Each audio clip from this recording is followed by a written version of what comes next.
I've known a lot of men, rich and poor, black and white, powerful and powerless.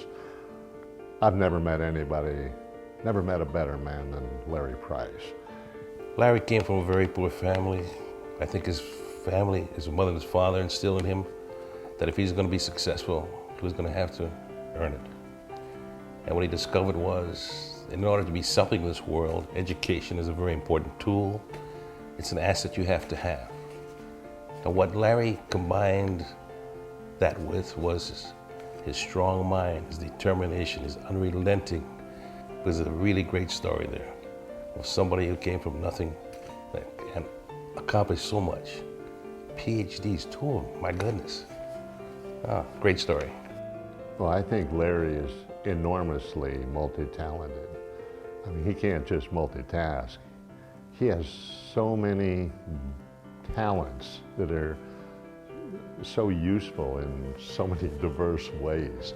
It's really uncharacteristic of people to have so much going for them.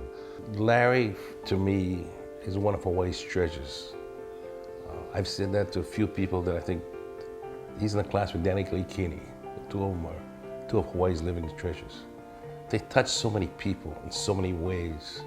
But if you look and study and see what Larry's accomplished behind the scenes that nobody knows about, and the people that have owe him so much in terms of gratitude. When you talk about legacy, what comes to mind is a luncheon I had with Larry maybe 30 years ago. I just launched midweek, and Larry was one of the columnists. And I sat down at lunch and I said, Larry, I said, how's this column thing going? Do you feel the compensation is sufficient to pay you for all the time you're spending on it?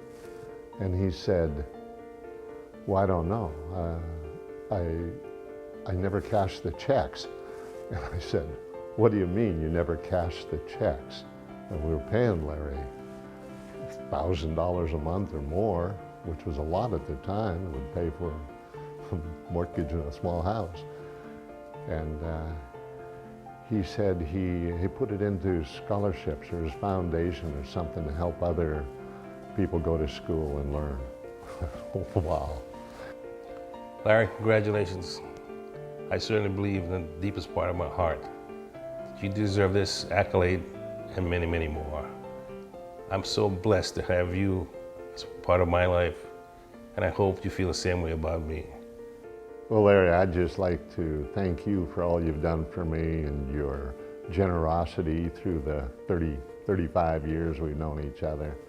And call me, I'm always good for a free lunch. Hi, my name is Larry Price. I'm here to thank you for coming, first of all, and for bestowing this tremendous honor on me. I'm sure if some of my friends and faculty members were here, and they'd probably say, he's getting what? You mean he graduated? A lot of people now, that's one of the number one questions I get. When did you get your honorary degree? I said, I didn't get an honorary degree. I got a degree from the university. It took me 9 years to graduate from the university. Came up here during the Korean War in 1954, got drafted with a low IQ and a low grade point, and they rushed me off to Korea. Actually, it ended while I was over there, so I came back here and I made up my mind that I was going to go to school, because the sober rigidity of military life is it's nothing pretty compared to what you get when you go to school. So I came over here and I've had a whole bunch of people take me. Colonel Green, who was a veterans advisor, he just scooped me up and made sure I got my GI Bill. In fact, I got 2 GI Bills and 2 degrees with the GI Bill. So the 9 years I spent in the Army paid off. I'm eternally grateful. I consider all of the people that I went to school with my friends forever. I hope they all belong to the alumni. And the faculty took particularly good care of me. They kind of had a sympathetic, I guess because I was older than most freshmen, 30-year-old freshmen are not common. And my favorite faculty member was Dr. St. John. They named the school after him. And I took his class not because I wanted to major in botany, hardly from that. I just, it was only one credit course I could find in Clum Gym at that time. So I gobbled it up because I needed 12 credits to qualify for the GI Bill. And this guy just really fascinated me. He didn't actually teach botany. It was a plant identification class. This guy could walk around the campus and point out every single plant. Just read in a paper a couple of days ago that we've been selected as one of the top arboretums in the United States. That's a tremendous, because back then it was the same, you know, and he was the only one that was doing that. And he always used to joke with me. He says, you know, if things don't work out with football and whatnot at school, he says, you can always be a tour director. You'd be a great tour guide because you know all of the plants. The Malvaceae hibiscus roses, Cyanensis, the rose from China. That's all. You know, where are the hibiscus plants on campus? They got a few. He knew where everyone was. It was absolutely amazing. So he not only taught botany to people like me who didn't know anything about it, he also made you love the school and love the plants.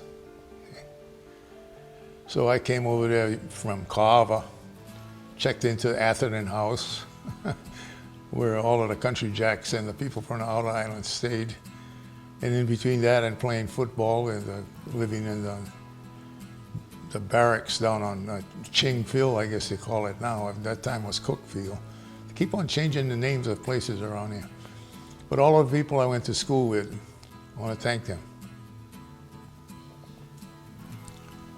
Never forget you guys, ever. Go Bulls.